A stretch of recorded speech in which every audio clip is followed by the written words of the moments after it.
Okaloosa County. We're so excited to have you and have our Veteran Services Tip of the Month Friday. So we're doing these, what did we decide? The last Friday of the month is pretty much when we're going to do them. So we're here with Beatrice Love Moore, who's the director of our Veteran Services Department. And we're going to talk about pensions, right? Pensions that might be affected by recent changes in the law, things like that. So if you would, just take it away. Okay, good morning. Today, as he stated, we will be discussing a VA non-service connected pension. And what that is, a VA pension is a need-based program, and it's paid to wartime veterans and or their surviving spouses based on age and non-service connected requirements. The veteran would have to have served at least one day during a wartime period. For example, the Korean War, for VA purposes, is recognized from June the 27th, 1950 through January 31st, 1955. If you came into the military February the 1st, 1955, and before August the 5th, 1964, you will not be eligible for this period, for this pension, because those dates does not include a wartime.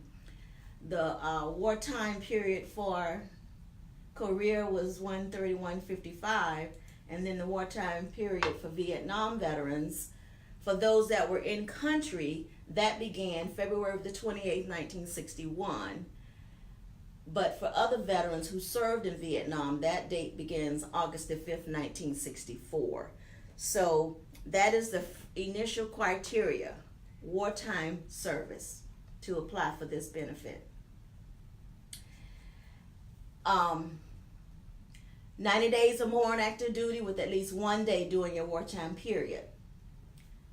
The countable income comes into play. Pension, when you think of a pension, think of it as what it is, a pension. It's not something in addition to what you have. The VA will complement any income that you have up to a point. And there are net worth limitations. In October, the law changed the net worth limitations to $123,000. Prior to that, the law stated that you may have up to $80,000. The law clarified that and said you can have up to $123,000 in assets. Another new update to the pension program is also the VA will look at all of your household income, and they will look at the medical expenses to reduce your income, and that's how they come up with how much you would be eligible for. For an example, the amount for a single veteran that has no income and ineligible to work is $1,127.92. If that same veteran is receiving $800 from Social Security, then the VA will authorize the $1,127.92 will be reduced by the $800 that they're getting from Social Security. So if you can't get $1,000 from the VA and $800 from Social Security. So you would, no matter what, you're maxed out at whatever that number is, $1,100. Correct. Okay. Correct. No matter how much medical expenses you have, you're maxed out at that amount. And the same goes with widows and surviving children, if there are any.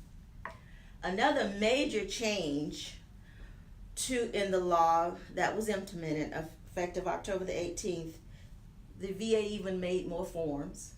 We got more forms.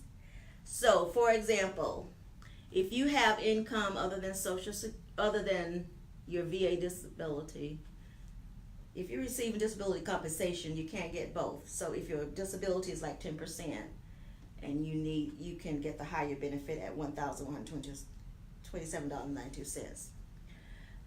A big change in the law is the VA has now implemented a look-back period. For example, prior to October 18, you could come into our office to file a claim, and you can have all of these assets in excess of $600,000. Of course, you wouldn't qualify because you were over the May limit. You could have left the office, transferred those assets to your dependents, and come back the next day and be qualified for pension. Just like Medicaid has a 5-year look-back period when you're qualified for Medicaid, the VA has implemented a 3-year look-back period. Therefore, you cannot relinquish, transfer your assets 3 years prior to try to get qualified for pension as you could have in the past. The VA also, when you apply for this pension, there is a statement that informs the applicant that they cross-match with IRS, DOD, Social Security. So, in other words, you must be honest up front about your assets, and this was not in the past. That was not there. So basically, you can't do the shell game. No, you can't. Okay. Not for 3 years prior to. If you do, you know, and some people, you know, when they file the claim, not knowing that the VA will reach out to IRS to verify those CDs that you have and you're reporting you receive income from, those stocks and bonds, and now they do. Prior to October of last year, they did it, but not in a timely manner. It may be 5 years before they figure out, oh, you've got this assets, and then that will put that person in an overpayment. But that is the major change from last year. And again, like I said, the VA has lots of forms for us to use. If you have any income other than your Social Security, you have to fill out a disclosure form to list all of those assets. And the VA, we have to provide them documentation to show, yes, this is what I'm saying I have on paper, and this is what I'm saying I have in the books. It is really, the pension claims have always been a little bit more consuming than a regular disability claim, but with this new law, we're seeing it taking even longer because the applicant has to come up with all these official documentation that the VA wants us to provide when they're submitting the claim. Who is this pension targeted toward, if that makes sense? Veterans with low income and surviving spouses of those veterans. Say, like, if you're in an assisted living facility, you can apply for the pension to try to offset some of the costs of the facility. It only targets veterans who served during a wartime, who does not have a high service-connected disability. It's non-service connected disability, and we have a lot of surviving spouses that apply for this program when the veteran has passed away. You know, the spouse goes into, even if they goes into a nursing home, they can apply. So it would be good for somebody that might be at, like, well, Bob Hope Village isn't technically a nursing home, but if you were to move into Bob Hope Village, you could get something like this. If you can show that you need assistance, yes. Okay. And what we find is that most of the time when the applicants come in, the person is already really ill, and it takes time to gather the documentation and get it to the VA. So if you have a mother, a father, or a veteran who may be potentially eligible for those benefits, they can contact our office.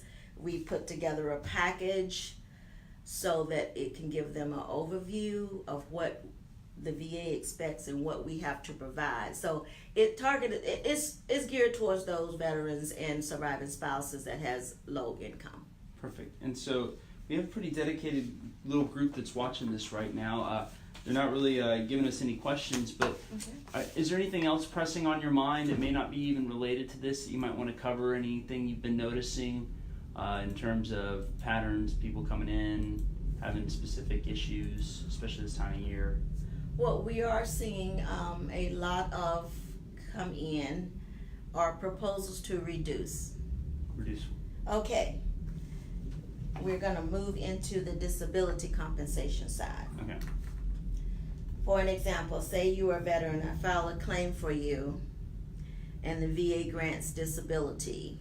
Not every disability that you receive, the VA won't look at again. But there are certain disabilities, and sometimes the mental health disabilities especially. Initially, you file the claim, the VA grants, say, a 50%, and then there's a line item in the letter that says, since there is likelihood of improvement, you will be reevaluated at a future examination.